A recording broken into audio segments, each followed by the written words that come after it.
Bonjour, aujourd'hui je vais vous montrer un exemple d'utilisation du git stash. Donc, qu'est-ce qu'elle fait réellement?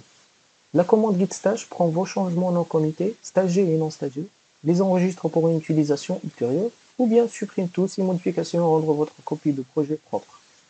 Je vais vous montrer dans notre exemple. Maintenant, je suis sur la branche test et je vais faire des modifications. Par exemple, je vais supprimer ce commentaire, cette ligne-là, j'enregistre. Après, je vais supprimer cette ligne-là, j'enregistre ici, et cette ligne-là. Donc on a 3 fichiers modifiés, mais après, soit je veux par exemple basculer branche développe pour que je puisse faire des changements là-bas, ou bien je veux pas ces modifications-là, et j'ai changé plein de fichiers, donc pour CTRL Z, ça va être très très difficile à l'utiliser si vous avez changé une dizaine de fichiers, mais avec Gitstash, ça va être très très facile. Donc l'utilisation, ça va être avec Gitstash. C'est bon. Donc toutes les modifications qu'on a sur cette branche-là sont enregistrées dans une mémoire, donc ARA. Donc comme vous le voyez, les lignes qu'on a supprimées sont tous là. Et lorsqu'on vérifie avec git statut, on trouve qu'on n'a rien changé. Mais maintenant, si je veux rendre toutes ces modifications-là, donc il suffit d'utiliser git stash apply.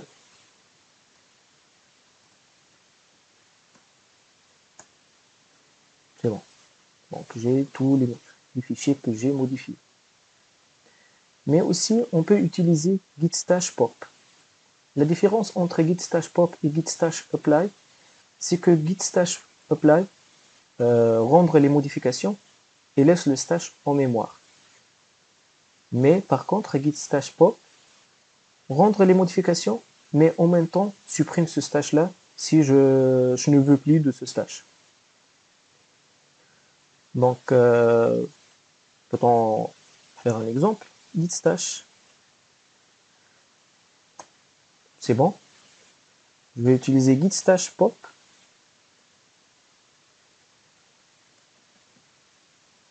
Tout d'abord, je vais vous montrer la liste. Donc, comme vous le voyez, on a maintenant deux stashes. C'est les mêmes modifications, mais réellement, on a deux stashes. Et lorsqu'on utilise git stash apply, il va rendre le dernier stash, sinon il faut mentionner quel stash qu'il faut utiliser. Maintenant, je vais faire git. On va utiliser git stash drop déjà pour supprimer tous les stashes.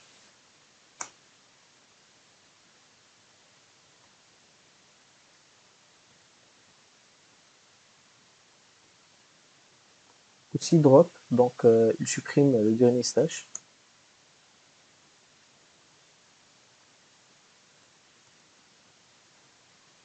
C'est bon. En stash, désolé. On n'a pas de stash maintenant, mais je veux faire notre stash. Donc, je vais supprimer ces trois lignes.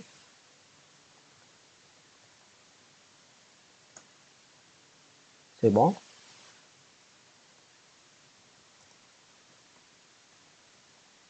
Donc, git stash pop. Et après, lorsqu'on vérifie git stash list,